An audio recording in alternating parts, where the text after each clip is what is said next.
नमस्कार दोस्तों, मैं अनिल गौतम आपका इस चैनल में स्वागत करता हूं। आज हम डिस्कशन करेंगे पास्ट परफेक्ट टेंस के बारे में। तो सबसे पहले गाइस आप चैनल को लाइक कर दीजिए और शेयर कर दीजिए ताकि आपको नोटिफिकेशन मिलता रहे। तो गाइस जो भी पहले बार मेरा वीडियो देख रहा है तो उसे सब्सक्राइब जरूर कर लें ताकि आपको नोटिफिकेशन मिलता रहेगा। तो गाइस आपके बारे आज हम बताएंगे पास्ट परफेक्ट टेंस के बारे में, जिसमें कहा जाता है कि दो टेंस यानी दो भूतकालों की बात होती है। जैसे उसने कहा मेरे आने से पहले वह चला गया था, मेरे वहां पहुंचने से पहले वह उपस्थित था। तो ऐसे दो टेंशन के बारे में जिसमें बिफोर और आफ्टर का प्रयोग किया जाता है उसके बारे में हम डिस्कशन करेंगे। तो गाइस जो भी डाउट होता है तो हम उसको क्लियर करेंगे। तो गाइस सबसे पहले तो आप वीडियो को पूरा देखा करें ताकि आपको पूरा फुल नॉलेज इसके बारे में यानी फुल डिटेल समझ में आ जाए।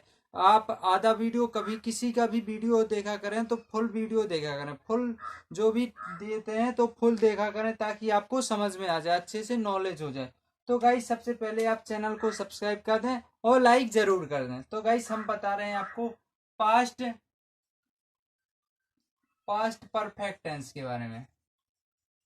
पास्ट परफेक्ट टेंस इसके बारे में, इसका मतलब होता है, इसका बोध यह होता है कि कोई कार्य भूतकाल में हो चुका था, यानी कोई कार्य भूतकाल में हो चुका था।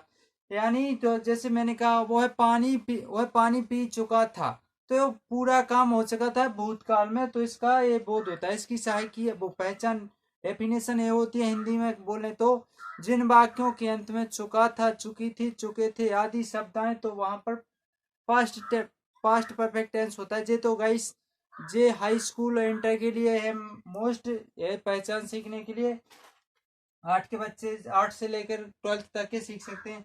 तो गाइस इसका मतलब क्या होता है, इसका बोध यह होता है कि कोई कार्य भूतकाल में हो चुका था। तो गाइस सबसे पहले हम दो टेंसों का जो आफ्टर होता है, आफ्टर और बिफोर, इन दो के बारे में हम समझ लेते हैं। तो गाइस ये दिया जाता है आफ्टर बिफोर। जैसे उसने कहा मेरे आने से पहले, और तो बिफोर पहले बोले, इसका मतलब होता है पहले, यानी कोई कार्य उससे पहले हो चुका था। अगर बाद में बोला जाए तो आफ्टर का प्रयोग करते हैं। किसका? जैसे उन्होंने कहा मेरे आने से पहले वो मुझसे बाद में आया था, मैं वहां पहुंचने से पहले वो बाद आया था, मेरे वहां पहुंचने से बाद आया था। तो इसमें बाद का प्रयोग आफ्टर में, बिफोर का प्रयोग पहले में किया जाता है। तो गाइस इसका बहुत मोस्ट इम्पोर्टेंट है ये दोनों, कि बिफोर का प्रयोग बाद में, आफ्टर पहले लिखा है तो आप बिफोर का प्रयोग, आफ्टर लिखा है तो बाद का प्रयोग, बाद लिखा है तो आफ्टर का प्रयोग करना है आपको। अगर आफ्टर लिखा है तो समझ लेना आपके बाद लिखा है। तो गाइस हम बताते हैं, जैसे कोई टेंस है, किसी ने कहा कि मेरे आने से पहले वह चला गया था। जैसे एक वाक्य बोला, हिंदी में दे सकते हैं अपन, अंग्रेजी में बोल सकते हैं। जैसे अंग्रेजी में कहा ही हैड गॉन, ही, जैसे अंग्रेजी में बोला ही हैड, क्या है, he had gone, he had gone before I came, he had gone before,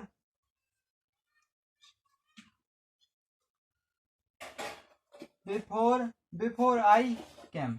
तो गाइस क्या है, देखिए गाइस वह वह उसके आने से पहले, उसके जाने से पहले आ गया था। पहले बोला तो बिफोर का प्रयोग, पहले उसके आने से पहले वह आ गया था, उसके जाने से पहले वह आ गया था। तो यह हुआ आपका दो टेंसों की बात हो रही है। उसके उसके उसके जाने से पहले, उसके जाने से,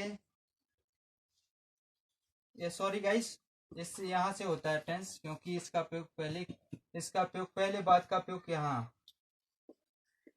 उसके आने से पहले चला गया था, चला गया था। तो गाइस क्या है कि उसके आने से पहले चला गया था, तो चला गया था तो जो हमारा पास्ट टेंस हो जाएगा। तो उसके आने से तो कौन चला, वह चला गया था। तो ही हैड गॉन, वह चला गया था। तो पहले बिफोर आई आई जाना, यानी पास्ट इंडेफिनिट, तो केम का प्रयोग कर देते।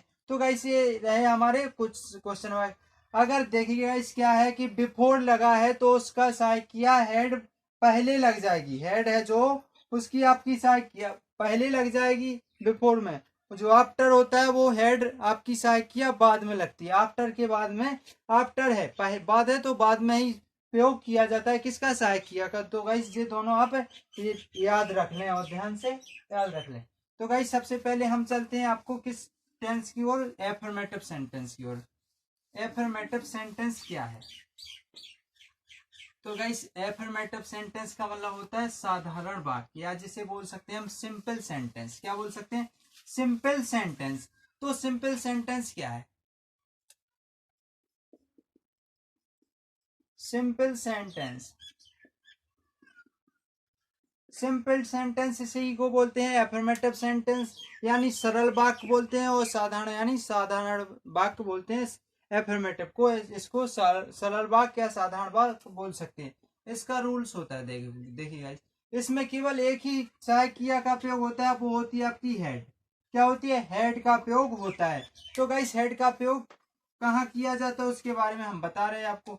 तो सबसे पहले आपको तो लिखना है सब्जेक्ट, सब्जेक्ट यानी कर्ता, फिर आपको लिखना है हेड, सब्जेक्ट फिर हेड लिख के आपको जो वर्ब होती है उसका तीसरा रूप लिखा जाता है गाइस, तीसरा रूप लिखा जाता है। इसके बाद subject head plus verb plus जो ऑब्जेक्ट होता है आपका ऑब्जेक्ट लिखा जाता है। इसके बाद ऑब्जेक्ट लिखने के बाद अदर वर्ड लिख देते हैं। बस गाइस इतना ही आपका वो क्वेश्चन होता है, रूल्स होते हैं। जैसे मैंने कहा कि he had opened डोर, तो क्या हुआ गाइस? वह दरवाजा खोल चुका था, वह दरवाजा खोल चुका था। तो जब भूतकाल में कोई बात हो चुकी है तो उसके बारे में बोला। जैसे हमने कहा ही हैड ईटन, जैसे मैंने कहा, जैसे यहाँ कहा चाहे ही हो चाहे सी हो, कुछ कोई भी करता हो वहां पर तो हेड का प्रयोग होना है। B had eaten, B had eaten. तो गाइस क्या हुआ? वह खा चुका था, वह खा चुका था। जैसे एक एग्जाम्पल, और जैसे कोई से भी बोला जाए कि अराइव्ड, जैसे मैंने कहा कि ही हैड, जैसे कहा कि he had arrived, he had क्या है गाइस, ही हैड अराइव्ड, तो वह पहुंच, अराइव्ड यानी पहुंचना, वह पहुंच चुका था। तो गाइस ये रहे आपके एफर्मेटिव सिंपल सेंटेंस के बाद। जैसे एक और बोल दिया, मैंने कहा कि Sony, Sony had, Sony had written letter. तो गाइस क्या है कि सोनी पत्र लिख चुका था। तो ये बात हुए हमारे सिंपल सेंटेंस। अब इसके बाद जो हम नेगेटिव के बारे में बताएंगे, नेगेटिव क्या होता है गाइस, तो कुछ नहीं करना होता है आपको, चेंज यहाँ से चेंज होता आता है। तो गाइस हम बता रहे हैं आपको नेगेटिव सेंटेंस के बारे में। अगर ये सेशन अच्छा लग रहा हो तो लाइक जरूर कर दें, ताकि हमको आपको नोटिफिकेशन मिलता रहे। तो गाइस नेक्स्ट आपका है जो नेगेटिव सेंटेंस के बारे में, उसके बारे में बताएंगे हम।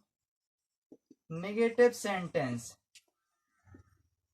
नेगेटिव सेंटेंस का मतलब होता है नकारात्मक वाक्य। क्या होता है? नकारात्मक वाक्य या निषेधात्मक वाक्य। इसका मतलब होता है जिस वाक्य में ना होने की संभावना होती है, ना होने की संभावना क्या हुआ, कार्य ही नहीं होता है, तो उसे वहां पर नेगेटिव सेंटेंस होता है। जैसे हमने कहा इसका रूल्स होता है, जैसे पहले तो रूल पढ़ेंगे हम। रूल्स होता है सब्जेक्ट प्लस हमारा जो हेड होती है हेड, इसके बाद हम नोट का उपयोग करते हैं, फिर इसके बाद हम वर्ब की जो हमारा तीसरा रूप लिखते हैं हम वो लिख देते हैं तीसरा रूप। इसके बाद हम ऑब्जेक्ट लिख देते हैं, ऑब्जेक्ट का उपयोग करते हैं। इसके बाद हम अदर वर्ड का उपयोग करते हैं। तो गाइस जैसे रूल्स मैंने कहा था कि पहले ही बोल देते हैं कि सोनी, सोनी हैड नॉट, यानी इसमें ना होने की संभावना, ना संभावना क्या, नहीं हो, कार्य ही नहीं होता। Sony had not eaten, eaten, तो यानी इसमें मतलब सोनी ने खाना नहीं खाया था, सोनी खाना नहीं खा चुका था, या सोनी, सोनी ने नहीं खाया था। तो इसमें नहीं खाया था, तो पूरा वाक्य हो रहा है कि इसने खाना नहीं खाया था। तो गाइस इसमें ना होने की संभावना नहीं, बिल्कुल ही कार्य होता ही नहीं है इसमें। जैसे मैंने कहा कि he had, he had not, he had not he had not died, he had not came come he had not come, वह नहीं आया था, वह नहीं आया था, वह नहीं आया था। तो इसमें ना होने की संभावना की बात नहीं, फिर से हम वही बात बोल रहे हैं कि कार ही नहीं होता है। तो गाइस जैसे एक एग्जांपल और मैंने कहा कि राम हैड नॉट संग सॉन्ग। तो गाइस ये क्या है कि राम हैड नॉट संग सॉन्ग, राम ने गीत नहीं गाया था या राम गीत नहीं गा चुका था। तो गाइस इसमें कार नहीं हो रहा है। तो जैसे एक एग्जांपल और बोल दें हम, जैसे हमने कहा कि बी हैड, मैंने कहा कि कोई सा भी करता हो उसमें हैड ही का प्रयोग होता है। बी हैड नॉट टीच की थर्ड फॉर्म आ जाएगी टॉच ए इंग्लिश, ए भी लगा देते, नहीं लग सकती हो, आपको कोई परेशानी नहीं इसमें। He had not टॉच A English, यानी उसने अंग्रेजी नहीं पढ़, वह अंग्रेज उसने, या सॉरी गाइस, हम अंग्रेजी नहीं पढ़ चुके थे, या हम अंग्रेजी नहीं पढ़ चुके थे। ये गाइस आपके नेगेटिव सेंटेंस रहा। इसके बाद गाइस क्या है कि इंट्रोगेटिव टेंस के बारे में हम बताएं। इंट्रोगेटिव सेंटेंस क्या है वो भी बता रहे हैं हम आपको। इंट्रोगेटिव है कि इंट्रोगेटिव सेंटेंस के बारे में बताएं। इंट्रोगेटिव का मतलब क्या होता है? इंट्रोगेटिव का मतलब होता है प्रश्नवाचक वाक्य, जिसमें क्वेश्चन पूछने की बात कही जाती है। क्वेश्चन पूछने से बात पता चलता है कि यह कैसा हो रहा है। तो गाइस इसमें प्रश्नवाचक वाक्य का प्रयोग किया जाता है, बाद में जो लास्ट में आता है तो प्रश्नवाचक वाक्य का प्रयोग किया जाता है। Interrogative interrogative sentence. तो गाइस ये है इंट्रोगेटिव सेंटेंस हमारा। इंट्रोगेटिव सेंटेंस का मतलब क्या होता है, हमने बताया कि प्रश्नवाचक वाक्य होता है या क्या वाले वाक्य होता है। जैसे रूल है हमारा, सब्जेक्ट लिखते हैं, लेकिन नहीं, इसमें नहीं लिखेंगे गाइस, यही बता रहे हैं हम आपको कि सबसे पहले लिखेंगे इसमें हेड का प्रयोग किया जाता है। हेड के बाद फिर किया जाता है हमारा सब्जेक्ट का प्रयोग। इसमें तो केवल एक ही सहायक का प्रयोग किया जाता है, ओनली हेड। और फिर हमें क्या लिख देते हैं, जो वर्ब होती है हमारा वर्ब का तीसरा रूप लिख देते हैं हम। तीसरा रूप वर्ब का लिखने के पश्चात हम अदर वर्ड लिख देते हैं, सॉरी गाइस अदर वर्ड नहीं, ऑब्जेक्ट लिख देते हैं। ऑब्जेक्ट के बाद हम अदर वर्ड लिख देते हैं, फिर इसके बाद हम क्वेश्चन मार्क लगा देते हैं। तो गाइस ये रहे हमारे आज का जो, सॉरी गाइस, रूल है हमारा इस इंट्रोगेटिव का। तो गाइस इसका एग्जाम्पल के तौर पर जैसे देखा जाए कि they had broken the glass, जैसे हमने कहा दे हैड, अब गाइस आपको ध्यान देना है सही बनाया गलत। दे हैड ब्रोकन द गिलास। अब आपका ये कौन सा इंट्रोगेटिव बना के एफर्मेटिव बना, गाइस आपको बताना है। तो गाइस ये इंट्रोगेटिव वो एफर्मेटिव बना है, ये क्या बना, एफर्मेटिव हमको बनाना है इंट्रोगेटिव, तो इसलिए गलत हो गया। तो हमारा जो गलत हो गया, हम क्या करेंगे, यहाँ पर जे हटा देंगे। क्या हटा देंगे? ये हटा देंगे। क्या करेंगे, यहाँ क्या लिखा है, तो हेड, तो हमने हेड का प्रयोग कर लिया। फिर लिखा है द, सब्जेक्ट क्या है, दे, यानी बे गिलास नहीं तोड़ चुके थे, सॉरी गाइस, क्या बे गिलास तोड़ चुके थे। तो ये क्वेश्चन मार्क पूछ रहा है, तो यहाँ पर क्वेश्चन मार्क की क्या भी पता लगाने चाहिए। तो दे ब्रोकन द गिलास, यानी वे कांच को तोड़ चुके थे। क्या वे कांच को तोड़ चुके थे। तो गाइस एक और है, जैसे हमने कहा हैड बी रन की थर्ड फॉर्म रन ही होती है। Had be run on the road. तो गाइस क्या हम रोड पर दौड़ चुके थे? क्या हम रोड पर दौड़ चुके थे? जैसे एक एग्जांपल और कहा हमने कि had I jumped into water. तो क्या हुआ कि क्या मैं पानी में कूद चुका था? क्या मैं पानी में कूद चुका था? तो ये हमारा इंट्रोगेटिव का जो एग्जांपल है वो। अब हम बता रहे हैं आपको इंट्रोगेटिव नेगेटिव के बारे में। इंट्रोगेटिव नेगेटिव के बारे में क्या है कि वो हम बता रहे हैं आपको कि क्या कहाँ हेड का प्रयोग किया जाता है, कहाँ नॉट का प्रयोग किया जाता है। नॉट हैड का उपयोग साथ में नहीं किया जाता है, जैसे कि आप नेगेटिव में करते हैं तो वैसे नहीं किया जाता है। तो गाइस सहायक क्रिया के बाद हम कर्ता को लिखते हैं, फिर इसमें नॉट को जिक्र करते हैं। तो गाइस इसी के बारे में हम फिर बता रहे हैं आपको। जैसे हमने कहा इंट्रोगेटिव नेगेटिव की बात हो रही है हमारी, interrogative negative, interrogative negative sentence की बात हो रही है। इंटेरोगेटिव नेगेटिव सेंटेंस की बात हो रही है तो इसमें प्रश्नवाचक और नहीं वाले वाक्य होते हैं। क्वेश्चन तो पूछ रहा है लेकिन नकारात्मक पूछ रहा है, कोई क्वेश्चन पूछ रहा है तो नकारात्मक क्वेश्चन पूछ रहा है, तो इसमें रूल भी नकारात्मक होना चाहिए। जैसे हमने कहा सबसे पहले तो हेड का प्रयोग क्यों लिखते हैं, इंट्रोगेटिव है। हेड के बाद जो हमारा सब्जेक्ट होता है उसको लिखते हैं, सब्जेक्ट को लिख देते हैं। सब्जेक्ट के बाद हम लिखते हैं इसमें नॉट का उपयोग करते हैं। नोट के बाद करते हैं हम जो हमारी वर्ब होती है, वर्ब का तीसरा रूप लिख लेते हैं। इसके बाद हम ऑब्जेक्ट को लिखते हैं, ऑब्जेक्ट हमारा जो होता है, इसके बाद हम अदर वर्ड को लिखते हैं, फिर हमारा क्वेश्चन मार्क आ जाता है। जैसे मैंने कहा कि हैड आई नॉट ईटन, तो गाइस क्या हुआ कि मैंने नहीं खाया था। क्या मैंने नहीं खाया था, क्या मैंने नहीं खाया था। तो ये रहा आपका क्वेश्चन तो पूछ रहे हैं लेकिन निगेटिव पूछ रहे हैं। जैसे मैंने कहा कि एक और कहा कि had Ram not read the Ramayan. तो गाइस क्या हुआ कि ये पूछ रहा है कि क्या राम रामायण नहीं पढ़ चुका था। तो क्या राम रामायण नहीं पढ़ चुका था, तो नेगेटिव की बात हो रही है, यहाँ पर नकारात्मक बात क्वेश्चन पूछ रहे हैं। जैसे एक और हमने जैसे एग्जांपल कहा कि had B not come to Agra. तो गाइस क्या है कि हैड बी नॉट, क्या हम आगरा नहीं जा चुके थे, क्या हम आगरा नहीं जा चुके थे। तो ये गाइस पूछ तो रहा है, क्वेश्चन पूछ रहा है लेकिन नकारात्मक पूछ रहा है। जैसे हमने एक और एग्जांपल कहा कि ही हैड सीता नॉट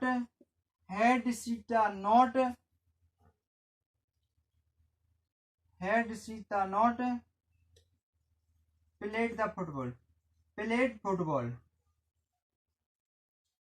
तो गाइस क्या है कि इसमें क्या पूछ रहा है कि क्या सीता फुटबॉल नहीं खेल चुकी थी, क्या सीता फुटबॉल नहीं खेल चुकी थी। तो गाइस ये है इंट्रोगेटिव के बारे में। अब हम भाई वाले क्वेश्चन को थोड़ा बता दूं आपको, तो भाई वाले क्वेश्चन के आगे की ओर चलते हैं। तो गाइस सबसे पहले हम इंक में जो हम इंक डालने ताकि हमारा मार्कर भी साफ चलने लगे।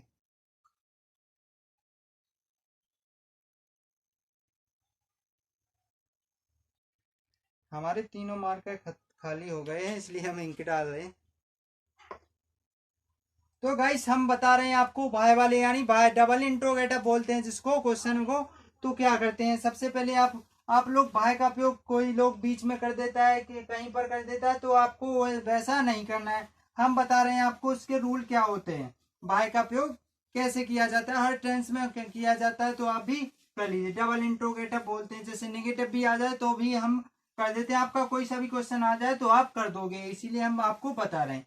भाई वाले क्वेश्चन होते हैं, जैसे गाइस हमने कहा जैसे जहां पर भाई बहन हो, ये क्वेश्चन होते हैं, भाई वाले क्वेश्चन होते हैं, शॉर्ट में लिख देते हैं तो क्वेश्चन होते हैं। जैसे इसमें कहा जाता है सबसे पहले तो इसमें भाई होए बहन होए यानी इन वाक्यों का प्रयोग किया जाता है, हु होए इन वाक्यों का प्रयोग किया जाता है। तो गाइस ऐसे वाक्य हो तो इनका प्रयोग सबसे पहले किया जाता है। इसके बाद क्या किया जाता है, आपकी जो सहायक किया है उसका प्रयोग, जो हेड है आपकी, हेड है, हैज है, हैव है, कुछ भी सहायक किया हो उसका प्रयोग किया जाता है। फिर हम सब्जेक्ट का प्रयोग करते हैं, किसका, सब्जेक्ट का प्रयोग करते हैं, सब्जेक्ट का प्रयोग करते हैं। इसके बाद हम किसका प्रयोग करते हैं, सब्जेक्ट के बाद हम किसका प्रयोग करते हैं गाइस, जो हमारी वर्ब होती है उसका प्रयोग करते हैं। वर्ब में फर्स्ट फॉर्म आईएनजी वगैरह जो भी लगती है, हर टेंस के बता रहे हैं हम, इसलिए और फिर इसमें ऑब्जेक्ट का उपयोग कर देते हैं हम। ऑब्जेक्ट के बाद हम किसका उपयोग करेंगे, फिर हम हमारा अदरवाइज और क्वेश्चन मार्क तो हर में लगना ही है, क्योंकि वह वे कब क्यों कैसे आता ही है इसमें। तो गाइस ये रहा आपका जो रूल्स होता है, जे रूल्स। अब इसका क्वेश्चन एक आपको बना के बता रहे हैं, इसलिए आपको समझ में, ताकि आपको समझ में आ जाए। जैसे मैंने कहा कि भाई हैड राम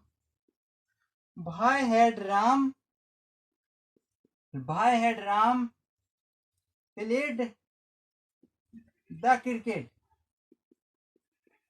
तो क्वेश्चन में क्या राम क्रिकेट क्यों खेल रहा था, यानी राम क्रिकेट क्यों खेल चुका था, राम क्रिकेट क्यों खेल चुका था। तो उसमें क्यों खेल चुका था, क्वेश्चन पूछ रहा है एक दूसरे से, क्यों खेल चुका था। तो इसमें वह का प्रयोग आगे आ जाता है, बीच में आ गया कब क्यों कैसे आ जाता है, तो आगे उसका प्रयोग करते हैं, फिर सहायक क्रिया का प्रयोग करते हैं। जैसे मैंने कहा कि भाई ऐसा क्वेश्चन गलत हो जाता, जैसे आप करोगे कि भाई Ram had played the cricket, तो आप बिल्कुल गलत है, ये आपका बिल्कुल रॉन्ग है। हमारा ये बिल्कुल सही है, ये रॉन्ग है। इसलिए रॉन्ग है कि कब क्यों कैसे आता है, तो उसके साथ सहायक क्रिया का प्रयोग किया जाता है। तो हम इसमें तो सहायक क्रिया का प्रयोग तो किसके बाद, कर्ता के बाद कर रहे हैं, लेकिन एक कर्ता के बाद नहीं किया जाता, इसमें साथ में कब क्यों कैसे के में साथ में किया जाता है। जैसे एक एग्जाम्पल और हम आपको बता दूं कि जैसे मैंने कहा कि वाई